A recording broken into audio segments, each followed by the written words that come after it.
Welcome back, everybody. We are seeing the fallout from President Trump's election victory happen very quickly. And one of the biggest places that we are hearing about it is America's education system. We've already highlighted possible plans to get rid of the Department of Education entirely. But will that solve our country's leftward shift or marathon in education?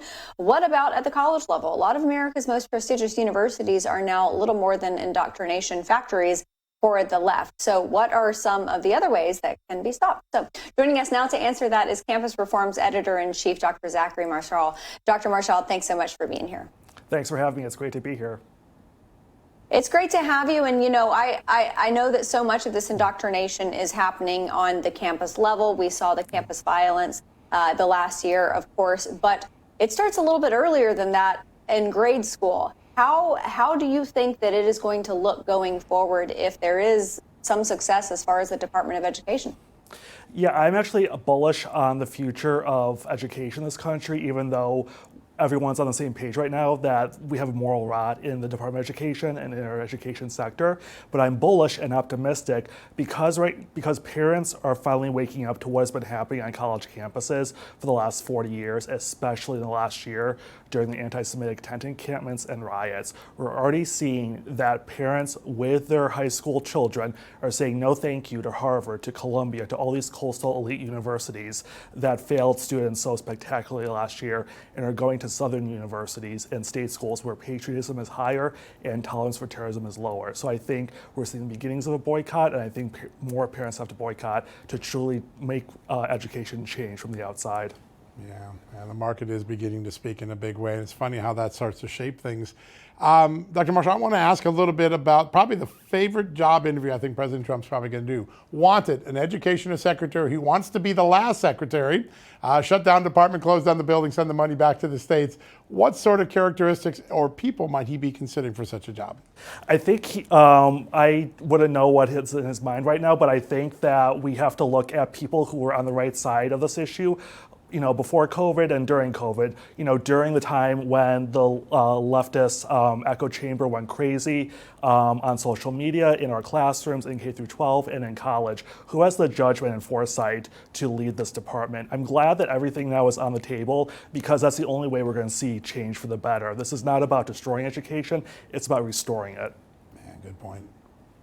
All right, so we were talking before we came into the show about what took place on these college campuses, the kids that just went absolutely bananas after the attacks on Israel October 7th. The rules were in place, they just weren't enforced. Do you anticipate that there is a culture shift, or maybe there is something a little bit more forceful than culture that can help these universities be inspired to enforce the rules? I think it's going to be a slow process, but I think we're on the right track, so I do feel good about this.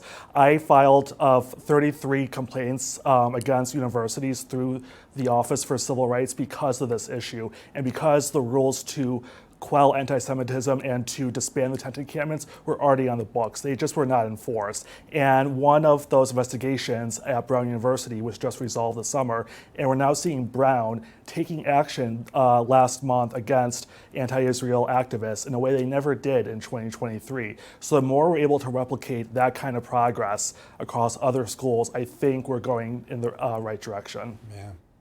Consequence creates deterrence, deterrence creates change, and I think that's what's beginning to happen. It's really interesting.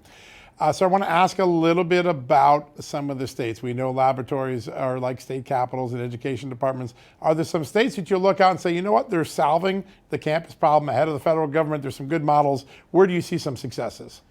Campus Reform has been trying to track this and trying to show through our reporting over the last year that there is a geographical correlation here. In the South, we're seeing that there is much less tolerance for what's being not only allowed but also encouraged in coastal universities, whether it's in the Northeast or in California. Ben Sass was a great leader at the University of Florida, saying we're going to tolerate zero of this violence and hatred on our campus.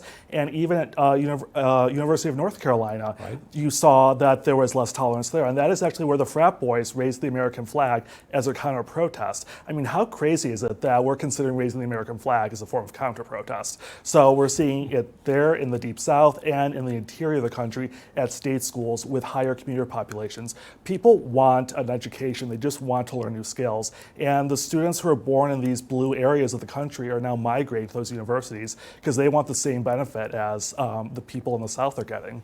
So important. Yeah, I was quite proud of the SEC schools because when it came to those Palestinian protesters, they were not having it. I want to ask you before we let you go, because I know you keep your finger on the pulse of young Americans. With respect to this election, there were a lot of polls that indicated that Kamala Harris was not getting the overwhelming support from the youth vote as much as Joe Biden did. Did that bear out in the election? Yeah, we saw about 46% or so of Gen Z voted for Trump, which is just appalling if you're a Democrat and compared to what they were getting in the 2020 and 22 elections. And that's because so many Gen Z Americans are scared for their futures. I've talked to hundreds of college students as editor-in-chief of Campus Reform, and one thing really sticks, with me every time I talk to them is that they want a house, they want children, they want a family, they want those traditional American values, and they want to have what their parents had, and that is what's really prioritizing their thoughts and how they chose to vote. They remember Donald Trump from when they were in middle school and high school back in the 2010s, and they're nostalgic for the prosperity that their parents enjoyed during that time. So real quickly before we let you go, there was a poll out today by Scott Rasmussen. 3/4 of Americans, including a majority of Democrats, say they don't want to see transgender surgeries permitted on minors. Also, keeping men out of women's sports. These are two outgrowths of sort of the indoctrination that came out on the campus. How significant is it that public sentiment has shifted that strongly?